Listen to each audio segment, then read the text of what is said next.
A pre svega da predstavimo našeg prvog večerašnjeg gosta, to je Andrej Tišma, koji je ovde kao likovni umetnik i likovni kritičar i čovjek koji je jedan od prvih koji se uključio, da tako kažem, u ovu network grupu i koji je prvi počeo kod nas u Jugoslaviji da radi na toj anti-embargo, to jest deblokadi kulturnoj. Andrej, šta se novo sada događa? Završena je embargo, je završen, kako vi nastavljate dalje? Da, pa sada u stvari tema u ovoj emisiji ne bi bila više embargo iza nas, nego u stvari pečat u mojoj delatnosti, umetnički pečat kao oblik štampanja, pošto ova emisija govori o knjizi, o štampi, a mislim da je pečat bio preteča štampane knjige. Pečatom su se naime štampale prve knjige. Evo ja želim da govorim o toj jednoj vrsti štampe i kao prvo pomenuo bih izložbu, svetsku izložbu umetničkog pečata koja je održana u Parizu 1995. godine. Ja sam nedavno bio u Parizu i doneo sam katalog te izložbe.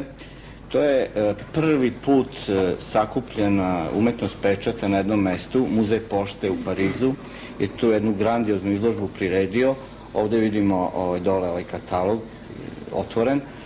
400 autora iz čitavog sveta od početka 20. veka do danas. Dakle, od Maljevića, koji je također radio pečate, futurista, dadaista, Andy Warhol, Beuys, tako je.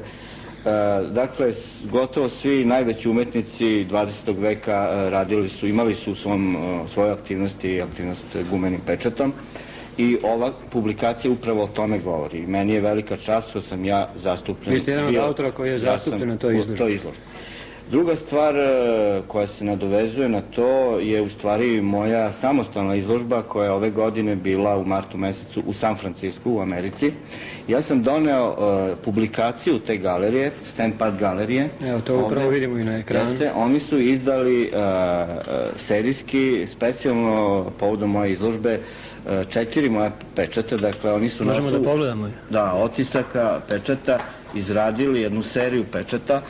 Tako da uz ovaj mali esej o meni, gde je moja biografija, jedan vrlo ovako interesantan tekst koji je napisao John Held, inače teoretičar umetnosti, publicista i sam umetnik, pa on govori o tome kako sam ja u stvari reagovao na rat, na blokadu svojom umetnošću, svojim pečatima i to veoma ističe kao jedan pozitivan moment u tom eseju. Mi sad nemamo vremena da ja to malo prevedem, pročitam, ali nekom drugom prilikom. I tako da na neki način ta naša aktivnost protiv blokade sada dobija neku istorijsku već neko mesto i verifikaciju kako na ovoj izložbi u Parizu, tako sada je tu i u San Francisku. Evo ovde su neki od tih mojih pečata, otisci, ovde stoje sa moje leve strane.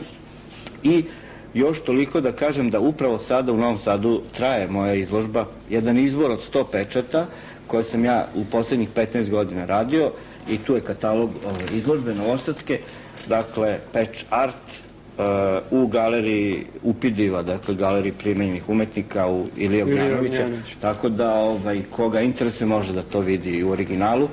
Eto, toliko sam ja... Pa evo, nama je zaista žao što u kratkom vremenu moramo predstaviti bar taj jedan segment iz tvog opsežnog 15-godišnjeg rada. Drago nam je da si postigao ovakve uspehe i da je to doživjelo, da tako kažem, priznanje u svetu. Mogu da kažem jednu misao Save Stepanova koji kaže da će u stvari embargo proći, a da će umetnost ostati.